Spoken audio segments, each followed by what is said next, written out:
There's still a strong commitment, even perhaps partly unconscious, to the old atomistic worldview. So what you're saying is that science has shown us something that scientists do not want to see.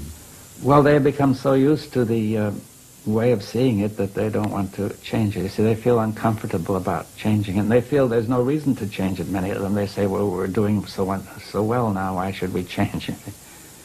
In one sense, it looks as if we're doing very well, you see, but if you look at the broader view, it looks very dangerous. Now, many people are talking about this new worldview that's coming up these years. Do you see a new worldview coming up in the Western world? Well, in a certain part of the Western world, yes. I think a worldview in which there's more focus on wholeness, on process, rather than on analysis into parts and more static constituents. But does that come up because we want it, or because we are forced to take on it? Well, probably both. I mean, that is, I think a certain fraction of the people want it. Perhaps they're tired of the old one, they don't feel it's working. And also there's some evidence for it, I think, especially in physics, and probably in other sciences as well. The evidence in physics comes partly from relativity and partly from quantum theory, or perhaps more from quantum theory than relativity. Again, all of these you see combined to the notion that the universe is a kind of indivisible whole, rather than analyzed into constituent elements which interact as separately existent. So the classical level, Newtonian level, is explained by quantum mechanics as a limiting case, you see, of a more, so that you have a whole, but the whole determines itself to behave somewhat like independent parts in many cases. So even whether it's going to be behaving like parts is determined by the whole, right?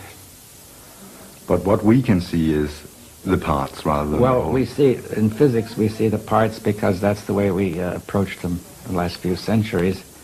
I don't know if, you see, I think our perception is influenced by our way of thinking, so that we accept this mechanical way of looking at things. But if you went back 1,000 or 2,000 years, I don't think people actually saw the parts as primary. The way we see it depends on the way we think, you see. We actually make up everything in the sense all these theories are made up by us, but in these theories we place the parts, we may either place the parts as fundamental or the whole as fundamental. Right? Now, the quantum mechanics is placing the whole as fundamental. That's, I think, the most basic change it makes, right? Finally, every theory is made up by us, and we are going to see whether we can apply it coherently to reality. You see that I think we could make an infinity of different kinds of theories, and some of them would be more coherent than others, you see. For example, if somebody is said to be mentally disturbed, he has another theory which we think is incoherent, but to him it looks coherent, right? Because we can always ignore what is not working, you see. Or we say we'll solve that later.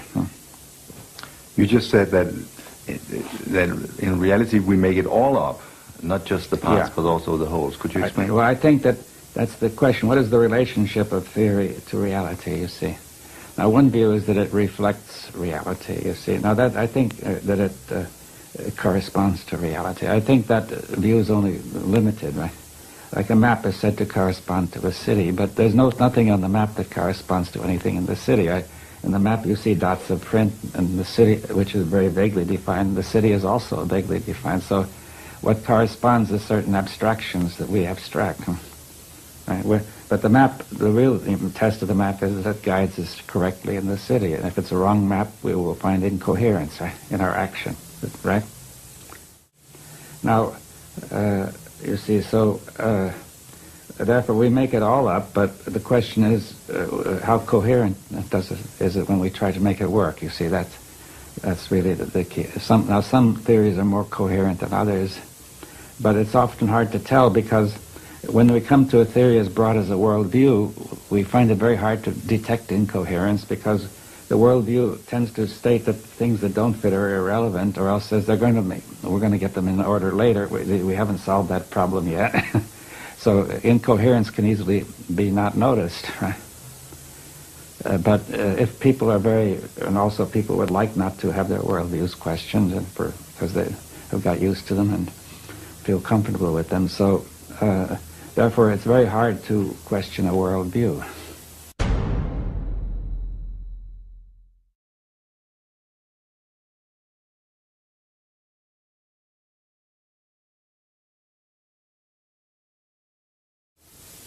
But in effect, that's what you are doing. Yeah. And in effect, you are questioning the whole Western worldview. Yes. Well, yes. I think even all the worldviews need to be questioned. The Eastern and the Western. See, the West has, in a sense, implicitly questioned the Eastern worldview. Every worldview, I think, is limited, but I think the Western worldview, its limits have not been seen. And we need to go to a broader view, not necessarily back to the Eastern, though it may include some of the Eastern. But I think we need a kind of dialogue of these worldviews to go to something beyond, right? Where do you see the limits of the Western worldview?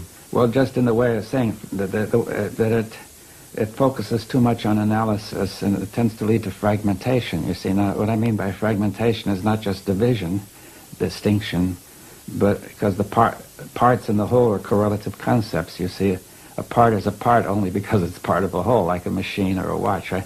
Now, a fragment is something it means break it up, you see. That's the root of the word, to smash, right? So if you smashed a watch, you would get fragments. Now, the Western view, it aims at getting the true parts of the universe, but in some ways, perhaps it gets fragments, not to some extent in physics, but much more so in fields like biology, psychology, sociology, and so on. Right? Now, if you break it up falsely into fragments, then you have confused. You see, you're going to treat these as separate when they're not, and also you're going to unite what's in the fragment when it's not united, right? So it leads to confusion. So in the West, you tend to confuse the part for the whole and vice versa? Yeah, you get confused about the part and the whole because you take a fragment as an independent whole. But if you take the true whole that includes everything, it would also include you and include your perception of the whole. Yes. So could you ever tell me your way of perceiving the whole to anyone else? Well, we can have a dialogue and so begin to exchange, you see. In other words, I can't tell you unless we're talking together. You see, we have to exchange our views on that, right? And perhaps now... and then there comes the problem that people are ready to listen to somebody else's worldview, you see, seriously, without resistance, without opposition. But I think the observer is an intrinsic part of the whole. That's what quantum mechanics is teaching us too in physics, right? That the observing instrument is just as much part of the whole, and therefore, because of the possibility of these non-local interactions in quantum mechanics, when an observation is made, the two systems are not really distinct, you see. Therefore, they participate in each other, and you cannot therefore get an unambiguous meaning to the measurement, right? The same happens between human beings. You see that if somebody tries to measure somebody else, talk to him, there's a mutual change which makes it impossible to get an unambiguous attribution of qualities.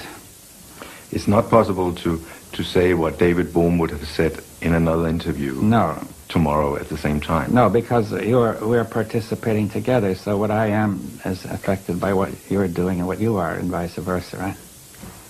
That's exactly the sort of thing that happens in quantum mechanical observations. Okay, if I say then that when I think about the whole and the part, I end up understanding that if you understand the whole, you're not able to tell it to anyone else because then you step out of the whole and become a part. Well, I think there's a kind of communication. See, this is the point about having a different worldview. There is a kind of communication that does not begin by denying wholeness, you see. You see, if we say, here am I and here are you, and then we have already divided it, right?